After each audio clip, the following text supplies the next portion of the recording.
Areli is a dreamer. What do you think the title says about the book? At Abuela's house, Saturday, were filled with family and sunshine. Areli was good at playing El Sunday, and even better at chasing chickens. She could outrun her big brother, Alex, and their primos. When evening came, she sat around a noisy table and ate mounds of tortillas and polo can frijoles for supper, her favorite. Bring, bring. But Sundays were different. On Sundays, Aurelie and Alex sat in the stuffy living room, waiting and waiting for the phone to ring. It's your mama, papa, abuela from America. Hola, mama. Hola, papa, says Aurelie in a small voice. Hola, mi niña, says mama. Did you get the toys we sent you? Asked papa. Papa always asked about the toys. See, and Aurelie, gracias, mama. Gracias, papa. Mama and Papa had been away so long they felt strangers. When are you coming home? She asked. She knew the answer. Oh, mijo, we can't come to Mexico, said Mama. We're trying to get you here to America with us. Your Mama and I dream of the day we will all be together, said Papa. We will send for you soon, I promise. When Aurelie hung up the phone, Alex tried to make her smile. Mama and Papa think about us all the time, he said.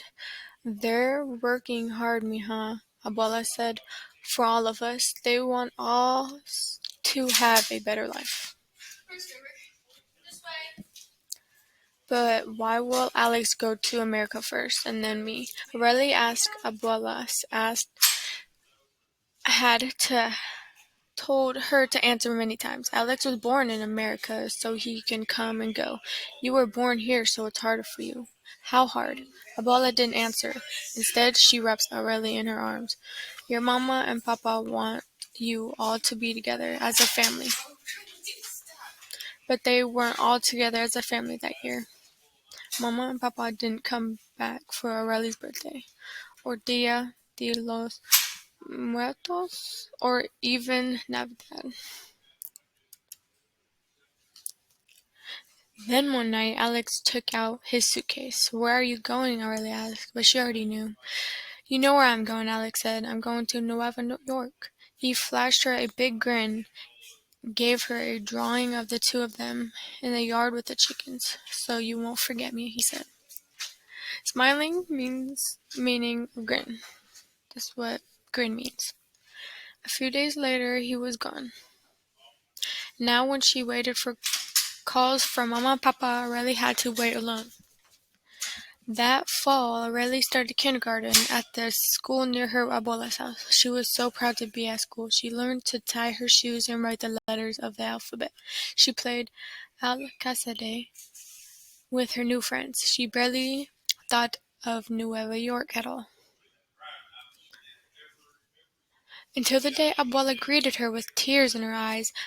Areli, mija, you're leaving us, she said. Your mama and papa are sending someone to take you to New York. You live with them at last. Abuela's voice was shaky. Greetings. My name is Ashley. What's yours? That's what really greeting. It's an example of greeting. I don't want to go to New York, Areli said. I want to stay here with you and my friends and my home. Please don't make me go, Abuela. If I could take care of you here, I would, my sweet, but I am old and there is no future for you here in Mexico. You don't understand now, but someday you will. The next Saturday night, dinner was very sad. Aurelie said goodbye to her cousins. She said goodbye to her friends. She said goodbye to the mountains and to the chickens. And the chickens. I'll never forget you, she said.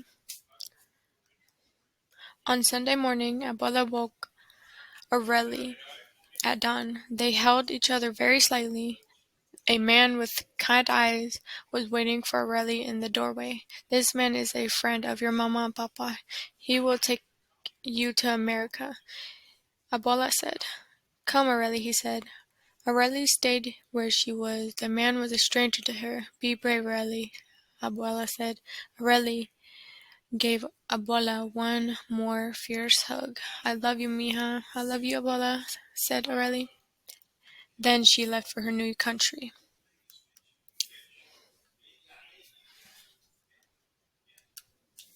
Mama cried very hard when she saw Areli. Areli ran to her, but Mama didn't look like her picture at Abuela's house.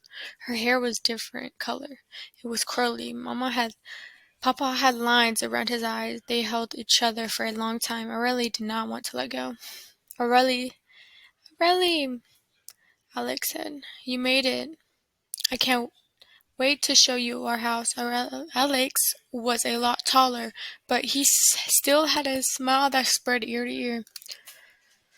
Everything in New York was bigger and faster and noisier than in the mountains. It wasn't home at all. I really had to go to school, but the teachers did not know her name. She couldn't speak English, and when she tried, the words came out all wrong. She made friends with other girls who speak Spanish, but she couldn't stop kids from teasing her. Areli's illegal. They should take her back to Mexico. Areli can't read. She's so backward. Her mom cleans my house. She's our maid. Areli was ashamed. She had never felt this way before. No te preocupes, Areli. Her friend said, "No pueden."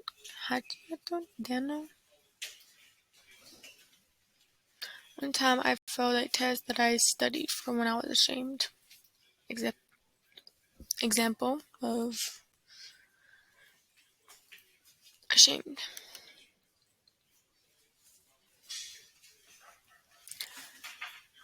When she went home that night, Areli asked her mother what the kids meant when they said she was illegal. Illegal means against the law.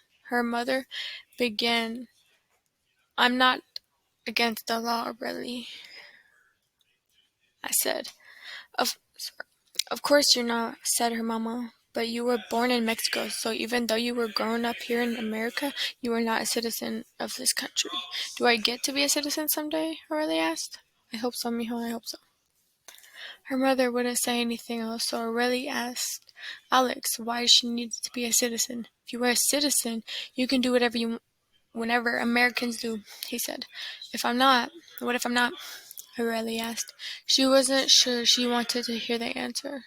"Then I guess you could be taken back to Mexico," Alex said Alex. He wouldn't look at her without us. Areli didn't understand, but she knew she should stay quiet about her first home in Mexico. She did not want to be sent back to Mexico all by herself. She did not want to break the law just by being who she was. Areli had to work extra hard to learn her lessons in a new language. It wasn't easy. By second grade, she could count by 5. In third grade, she learned about the Constitution. By fourth grade, she could write a book report and read it out loud. Pretty soon, it was hard for Areli to remember how the sun shone on the mountains at Abuela's house. Now she spoke English like any other girl from America. She played jump rope games and watched TV shows.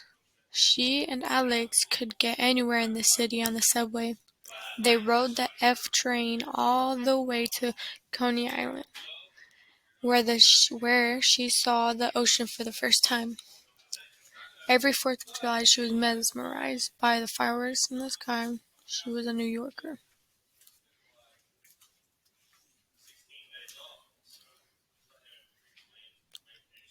Mesmerized means you're amazed by something, is what the definition is of mesmerized. In 5th grade, Areli class went on a field trip. They got on a boat and sailed onto the Hudson River.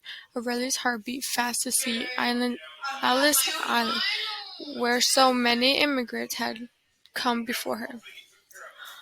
On the tour of Alice Island, Areli learned a lot. More than 12 million immigrants passed through here on their way here to America, said the tour guide. Almost every one of us had family that came to this country from a foreign land.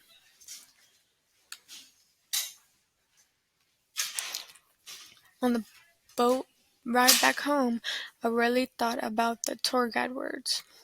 She pictured the million of other people who had made their long journey to America, and how Lady Liberty welcomed them with their shining torch. She did not feel legal.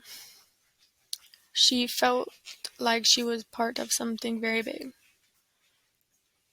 Have you heard what the word liberty before?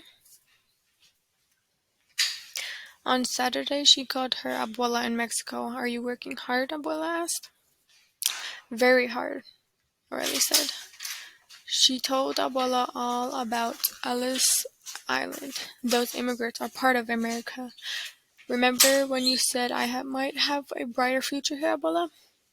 I think I understand now, and I think you were right. That night, Aurelie looked over the lights of New York City and dreamed of what she might do someday.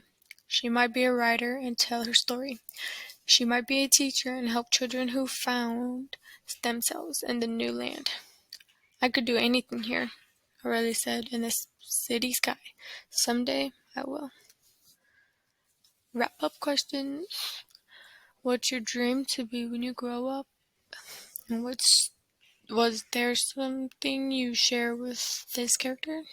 And how do you think Riley felt in the beginning and at the end of the book?